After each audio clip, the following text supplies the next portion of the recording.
Veni novel ഭാഗം 5. എന്താ കാര്യം എന്ന് വെച്ചാൽ വേഗം പറ. എനിക്കിവിടെ 100 കൂട്ടം പണികളുണ്ട്. എൻ്റെ ആ ചുവന്ന ഷർട്ട് എവിടെ? അവിടെ എവിടെയെങ്കിലും കാണും.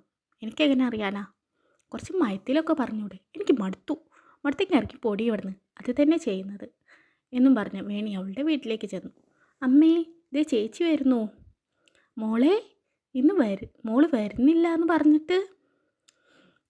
എന്താ ചേച്ചി, പരോള് കിട്ടിയോ? കിട്ടി. വിശേഷമൊക്കെ പിന്നെ പറയാം. കഴിക്കാൻ എന്തെങ്കിലും തരൂ, വല്ലാത്ത വിശപ്പ്. മോള് മേല് കഴുകിയിട്ട് വാ, അമ്മ കഴിക്കാനെടുക്കാം. വേണി കഴിക്കാനിരുന്നതും വേണുവും അച്ഛനും വന്നതും ഒരുമിച്ചായിരുന്നു. വേണുവേട്ട ഇന്ന് വരുന്നില്ല എന്ന് പറഞ്ഞിട്ട് എൻ്റെ ഓഫീസിലിരുന്നപ്പോൾ ഒരു സുഖം കിട്ടിയില്ല. അമ്മയുടെ ഒരാഴ്ചത്തെ മീറ്റിംഗ് ഉണ്ടെന്ന് പറഞ്ഞ് ഇങ്ങ് പോന്നു. പിറ്റേ ദിവസം ഉണ്ണിമോളെ കാണാനുള്ളവർ എത്തി. ചെറുക്കൻ നീലയിൽ പുള്ളിയുള്ള ഷർട്ടും വെള്ള മുണ്ടുമാണ് ധരിച്ചിരുന്നത്. ഉണ്ണിമോളാണെങ്കിൽ പട്ടുപാവടയും ജമ്പറും. വരൻ കിരൺ, അമ്മ സുമതി, അച്ഛൻ രാഘവൻ, ചേച്ചി കൃഷ്ണ, അവരുടെ വളർത്തുമകൾ മീനാക്ഷി. മീനാക്ഷിയുടെ മുഖത്താണെങ്കിൽ വേണിയുടെ മകളുടെ മുഖത്തുണ്ടായിരുന്ന പോലത്തെ പാടുണ്ടായിരുന്നു. മീനാക്ഷി തൻ്റെ കാണാതെ പോയ മകളാണോ എന്ന സംശയം വേണിയിലുണ്ടായി. ഭാഗം 6. വേണി അക്കാര്യം വേണുവിനോടും പറഞ്ഞു.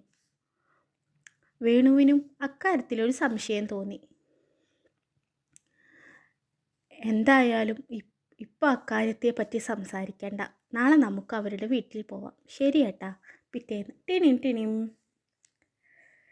ചേട്ടാ, ചേച്ചി വരൂ, കിരൺ വിളിച്ചു. എന്താ നിങ്ങൾ രാവിലെ തന്നെ?